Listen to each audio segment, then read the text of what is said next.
Olá, continuando a nossa aula sobre resistores, capacitores e indutores, chegamos no momento de falar sobre o nosso último elemento passivo, que são os indutores, certo? Para os indutores, os nossos objetivos específicos em relação a cada momento, certo?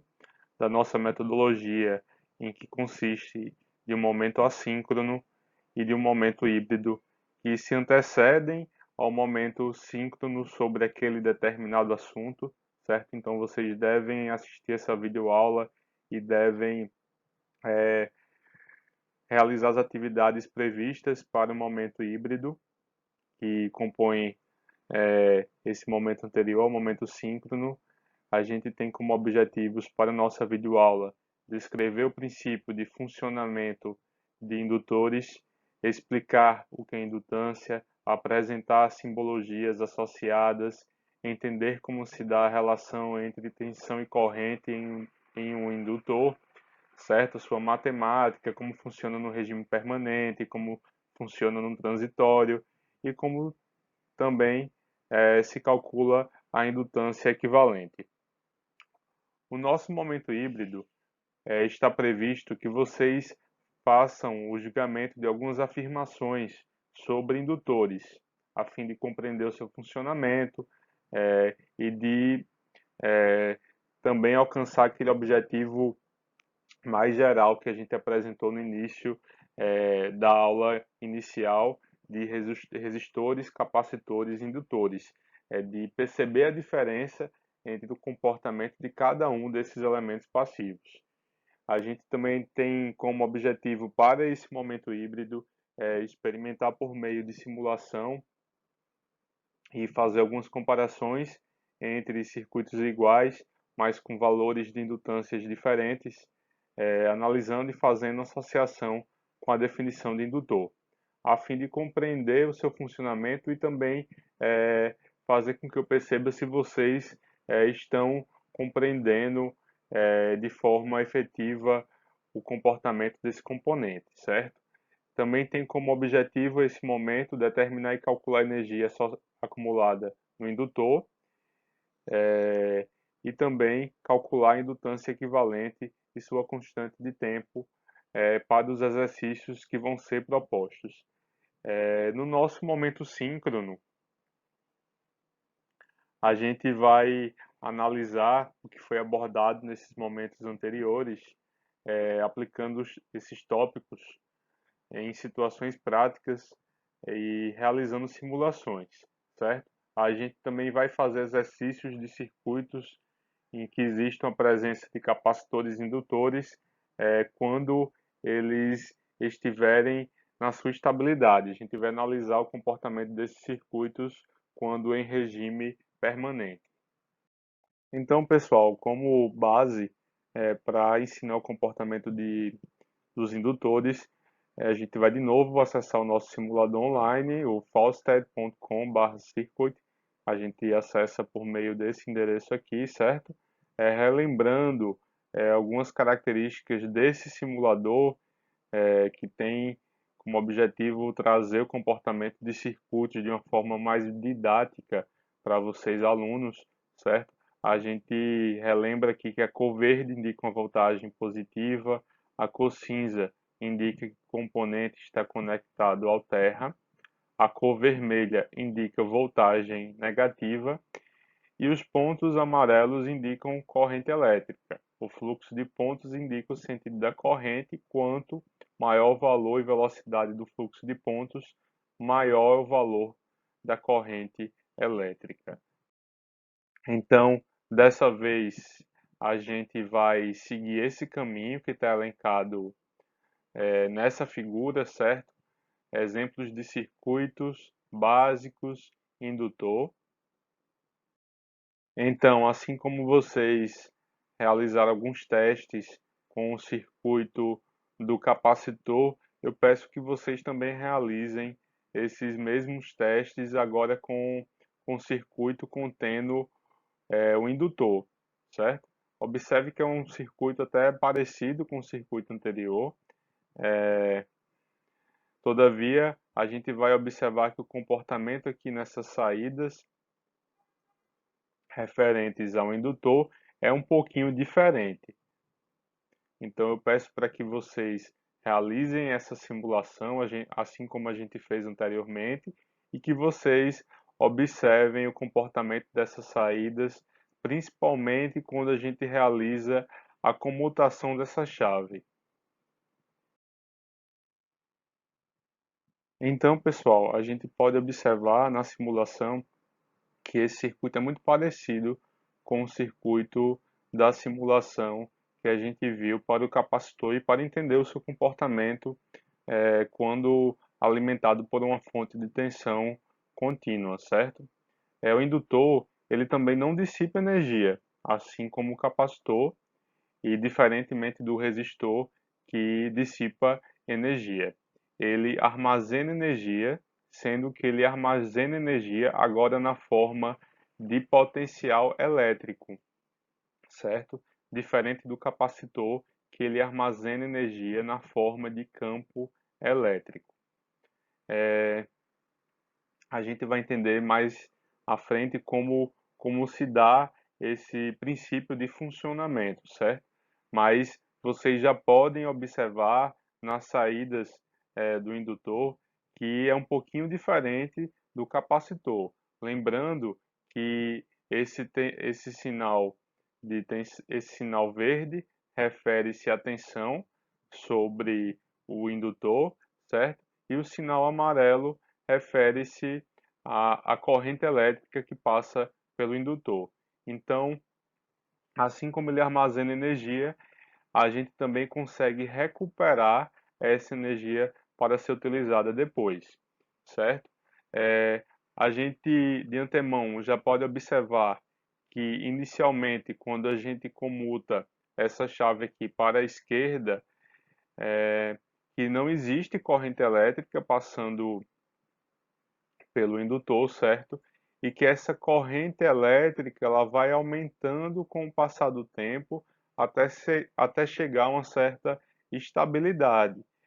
De outra maneira, a tensão vai diminuindo. E a gente consegue, quando a gente comuta essa chave para a direita, recuperar essa energia depois. Essa energia, essa corrente elétrica, ela vai diminuindo e observem que no momento exato em que a gente comuta a chave para a direita, a gente tem um potencial elétrico armazenado.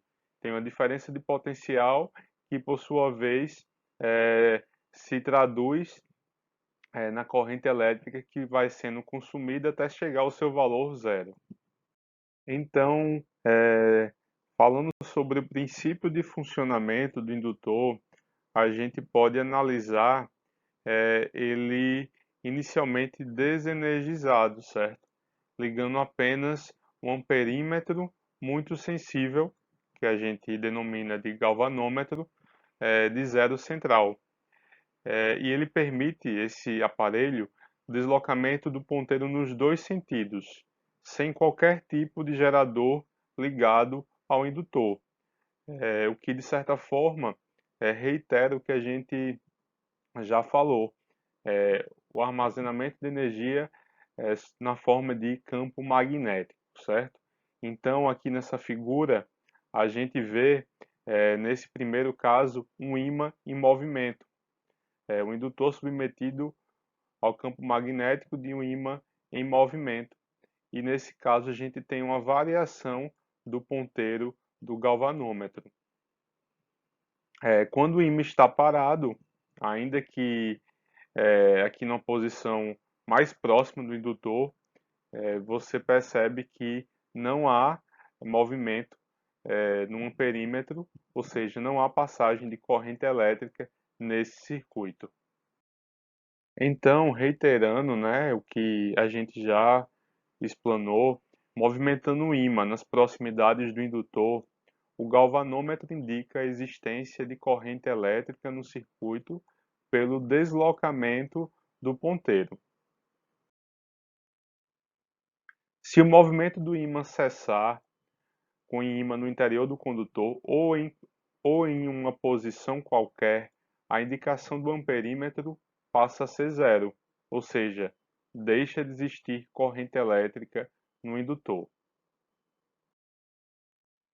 Considerando o ímã parado no centro do indutor, se o retirarmos, por exemplo, pelo mesmo lado pelo qual foi introduzido, o amperímetro registra novamente a existência de corrente elétrica no circuito, como a gente pode ver aqui.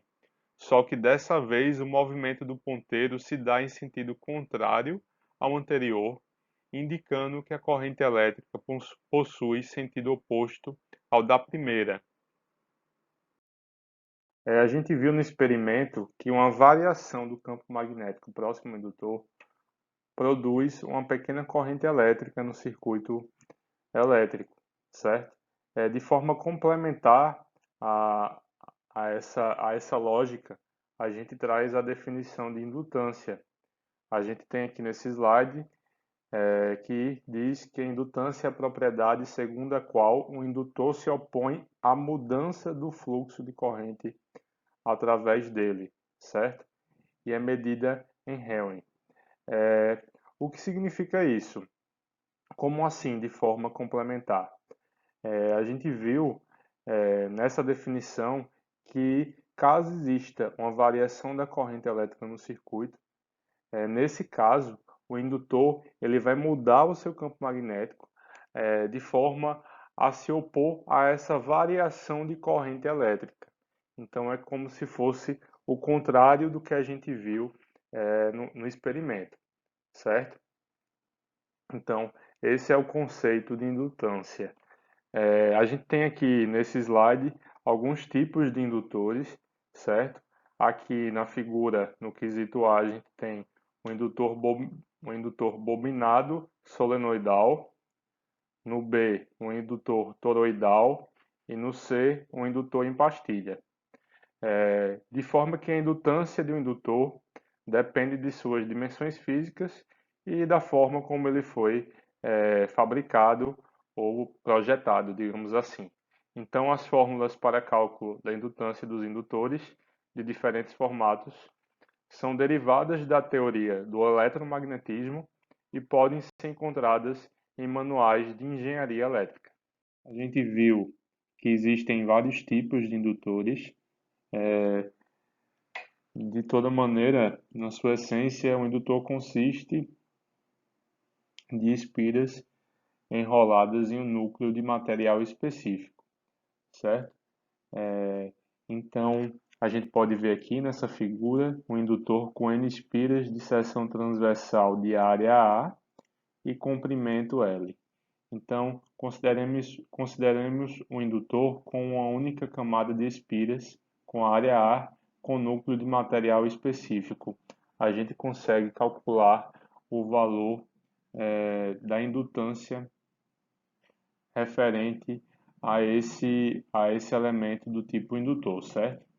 Nesse caso aqui, como a gente falou, o indutor possui N espiras e comprimento L, então para esse indutor a gente tem que a indutância calculada vai ser igual ao número de espiras vezes a permeabilidade do núcleo vezes a área transversal A que, que essas espiras estão enroladas, certo? Dividido pelo comprimento desse, desse indutor.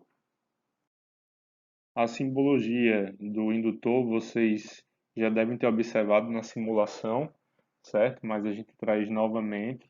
E aqui a gente traz uma particularidade do indutor com núcleo de material ferromagnético. Então, qual é a relação tensão-corrente que se apresenta sobre o indutor, certo? A gente tem que, ao passar uma corrente através de um indutor, constata-se que a tensão nele é diretamente proporcional à taxa de variação da corrente sobre ele. Então, a gente pode ter que essa corrente pode ser uma função específica em relação ao tempo, pode ser uma função degrau, uma rampa, pode ser uma exponencial. Então, é por isso que a gente tem essa relação de forma mais genérica, e a gente tem a tensão em função da corrente por meio de uma derivada, certo? Nesse caso aqui, L é a constante de proporcionalidade e ela é a indutância do indutor, certo? A unidade da indutância a gente já viu, é o Henry, cujo nome foi dado em homenagem ao inventor norte-americano Joseph Henry, certo? Então, quem tiver mais curiosidade pode pesquisar sobre esse inventor. Relembrando os conceitos de cálculo integral, a gente pode obter a relação corrente e tensão em um indutor linear, integrando-se ambos os lados da equação anterior, certo? Então, a gente obtém a seguinte integral. A gente consegue achar o valor da corrente em determinado instante de tempo, integrando-se o valor da tensão do instante t0 até o instante t, certo? Multiplicado pela constante 1 sobre o valor da indutância, e a gente ainda soma o valor da corrente total no instante t0, certo? Devemos considerar que esse valor de t, do cálculo da corrente para um valor no instante t, deve ser maior que menos infinito e menor que t0. A ideia de tornar i no instante de menos infinito é prática e razoável, pois deve existir um momento anterior quando não havia nenhuma corrente no indutor. Já a energia armazenada na forma de potencial magnético no indutor pode ser dada por a energia é igual a 1 sobre 2 vezes o valor da indutância do indutor vezes a corrente ao quadrado, certo? Lembrando que a unidade dessa energia é medida em joule. Assim como para as medidas de resistência elétrica e de capacitância, a gente conseguiu calcular um valor de equivalência, a gente também pode fazer associação de indutores e calcular o seu valor equivalente. Então, para uma associação em série, a gente tem que a indutância equivalente vai ser igual ao somatório de todas as indutâncias que estão em série.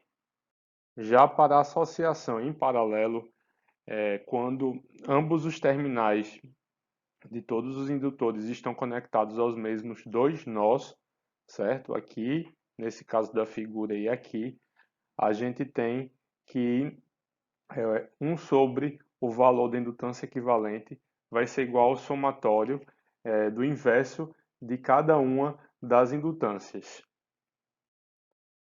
Como é que funciona o comportamento do indutor no seu regime transitório? A gente viu que a tensão sobre o indutor nesse circuito, que a gente fez a simulação lá no nosso simulador na página fausted.com/circuit, certo? A tensão e a corrente que flui sobre ele. A tensão está aqui em verde e a corrente está em amarelo, certo? Ela não liga ou desliga imediatamente quando se muda a posição de chave ou interruptor. Assim como aconteceu com a simulação dos capacitores, sendo que a gente aqui tem os papéis invertidos da corrente e da tensão. Poderíamos dizer assim, certo?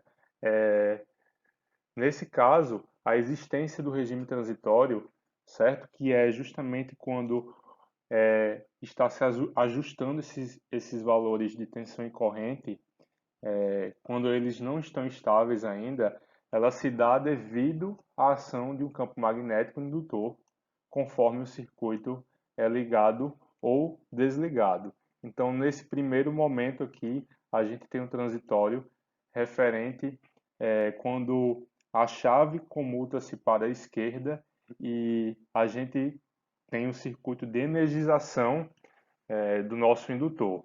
Quando a nossa chave comuta aqui para a direita, a gente tem um transitório referente ao circuito de desenergização, certo? Então, a gente tem esse período de ajuste até atingir os valores definitivos, os quais a gente chama de regime permanente. Cabe ressaltar que o indutor reage a toda e qualquer variação do campo magnético em seu interior. Da forma como está configurada a chave do circuito da figura ao lado, nós temos o circuito de energização do indutor. A função amarela no gráfico representa a corrente no circuito e a função verde a tensão sobre o indutor. Podemos observar que inicialmente o indutor está totalmente desenergizado, isto é, sem corrente elétrica e sem campo magnético em seu interior. Então, eu peço para que vocês façam alguns testes, assim como vocês fizeram para o circuito no qual tinha o circuito de carga do capacitor e descarga do capacitor. Peço que vocês repitam esses testes, por vezes comutando a chave para a esquerda, por vezes para a direita. Nesse caso em específico, a gente viu quando a chave está para a esquerda, a gente tem o circuito de energização do indutor. No nosso instante t igual a zero, que é esse ponto aqui no gráfico, onde a gente observa as curvas de tensão e corrente sobre o indutor, a gente tem o fechamento da chave S para o lado esquerdo, certo?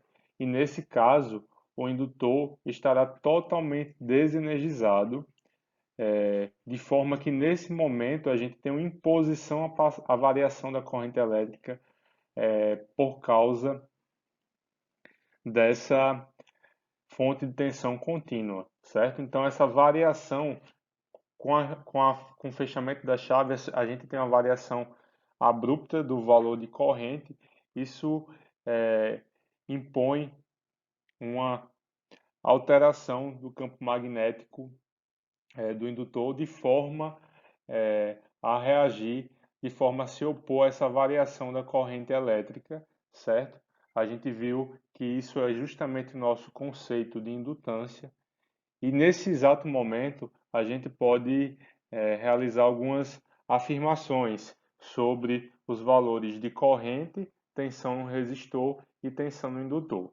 Nesse exato momento, no instante t igual a zero, a gente tem que a corrente ela é nula, certo? A gente vai ter uma variação da corrente elétrica, mas nesse instante t igual a zero, a corrente é nula. Se a corrente é nula, logo a tensão sobre o resistor também é nula e a gente vê aqui que o valor é 0 volts. E nesse sentido, a gente tem aqui que a tensão no indutor passa a ser igual à tensão da fonte de alimentação. Se a gente lembrar da segunda lei de Kirchhoff, ou lei das malhas, a gente sabe que a soma de todas as tensões em um circuito fechado é zero, como a tensão no resistor é nula, então a gente conclui que a tensão no indutor é igual à tensão da fonte de alimentação. Melhor entendendo esse regime transitório, a gente pode observar aqui as curvas da tensão e da corrente de forma destacada, com seus respectivos valores, certo? A gente vê que nos instantes sucessivos ao fechamento da chave, isto é, a comutação da chave para a esquerda,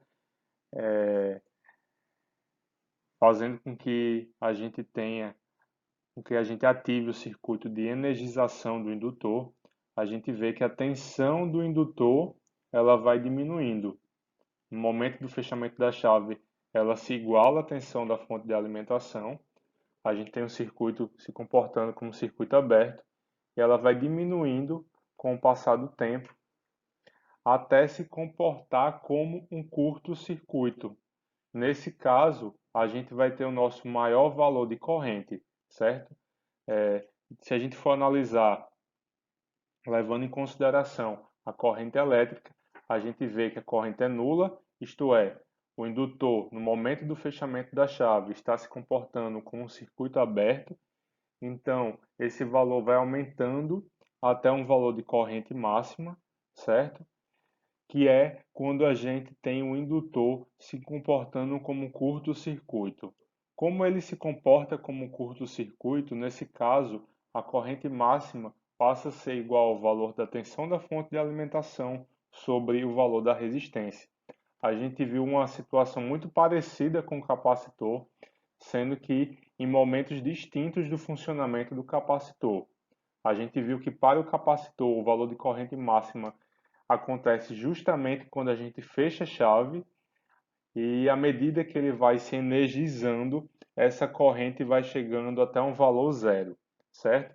Então, essa função, esse comportamento da tensão funciona de acordo com essa função exponencial, na qual a gente pode calcular o valor da tensão específico em determinado instante de tempo,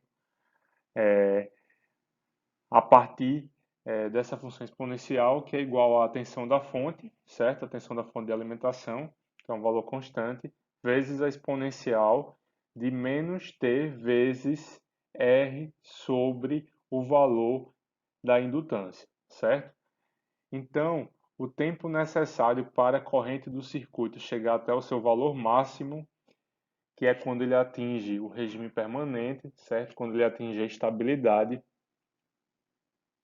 é proporcional a uma constante que a gente define como constante de tempo do indutor e é representada por L sobre R, isto é, o valor da indutância sobre o valor da resistência.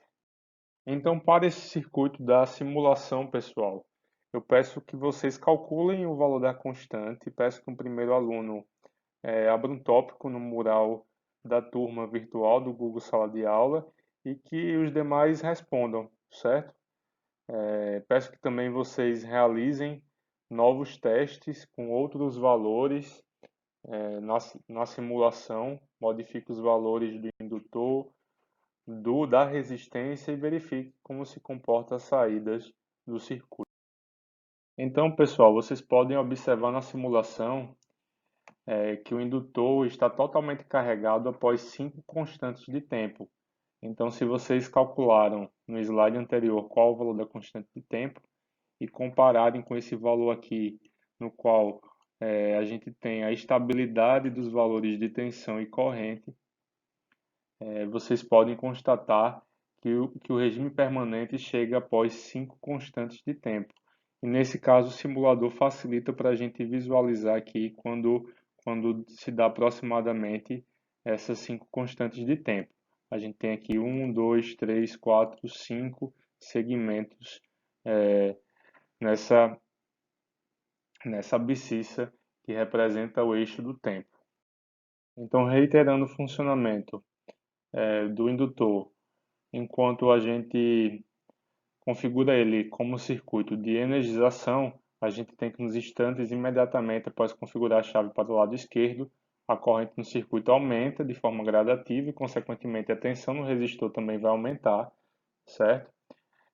De outro lado, a tensão no indutor ela diminui até chegar ao seu valor zero e nesse momento aqui ela se comporta como um curto-circuito. Então, lembrando que a tensão no indutor é dada por essa função exponencial e a gente sabe que a tensão no resistor é dada pela lei de Ohm, certo? Considerando a segunda lei de Kirchhoff e a lei das malhas, a gente tem que o somatório de todas as tensões do circuito fechado é igual a zero. Então, nesse caso, a gente quer calcular o valor da tensão no resistor. Então, vai ser igual ao valor da fonte menos o valor do indutor, certo? Então, a gente vai substituir esse valor VL aqui pela função exponencial que a gente já tinha apresentado ela a vocês. E a gente vai chegar a esse valor aqui de tensão para o resistor. Então, se a gente quiser calcular a tensão em determinado instante de tempo, a gente vai se utilizar dessa função exponencial. Já para calcular o valor da corrente no indutor, a gente sabe que a corrente vai ser igual à tensão no resistor sobre a resistência. Então, a gente vai poder substituir o valor dessa função exponencial aqui nessa equação, de forma que a gente obtém essa equação exponencial seguinte. A gente sabe que a tensão da fonte sobre R é igual à corrente máxima, de maneira que a gente chega nessa função de corrente exponencial de forma mais resumida. Então, pessoal, ao mudar a posição da chave para a direita, certo? A gente tem um circuito de desenergização do indutor. Observem que o circuito fica até vermelho, porque nesse caso a gente vai ter uma tensão negativa. Ele, ele vai se polarizar negativamente em relação ao que estava polarizado e ele vai transformar essa variação do campo magnético em corrente elétrica, certo? Então a função no verde no gráfico, como a gente já tinha falado, representa a tensão sobre o indutor, e a função amarela, certo? Aqui representa a tensão e a função amarela representa a corrente no circuito. Então a gente pode observar que inicialmente o indutor está totalmente energizado, a gente tem que passa pelo indutor o valor de corrente máxima, certo? E no momento em que a gente comuta a chave para a direita, a gente começa a realizar a desenergização do indutor. O tempo necessário para a desenergização do indutor, como a gente vê aqui no gráfico, também é de 5 constantes de tempo e segue essa função exponencial. Ela é muito parecida com a função exponencial da energização, até porque a gente observa que o formato do gráfico é muito parecido, apenas se invertendo o sinal devido à inversão da polarização no indutor quando a gente comuta a chave para a direita, configurando o circuito como um circuito de desenergização. Por último, a gente observa que tão logo aconteça essa mudança na chave para a direita, né, a corrente passa a diminuir gradativamente, obedecendo também esse valor multiplicador de 5 constantes de tempo até chegar a zero, certo? Então, a gente pode observar esse comportamento e a gente consegue identificar que a corrente segue essa função exponencial aqui, que é igual ao valor máximo dela, vezes a exponencial de menos t sobre a constante de tempo. Então, pessoal, eu peço que vocês relembrem qual é o valor dessa constante de tempo para o indutor, que vocês comparem o comportamento do indutor com o comportamento do capacitor e do resistor, lembrando que para um circuito puramente resistivo, assim que a gente abre a chave e deixa de alimentar esse circuito resistivo, a gente tem imediatamente a seção da corrente elétrica, ou seja, a corrente elétrica passa a ser nula. E isso acontece de forma diferente para o indutor e para o capacitor. A gente observa que quando existe a comutação da chave, os valores de tensão e corrente para cada um deles começam a se alterar até atingir uma certa estabilização, certo?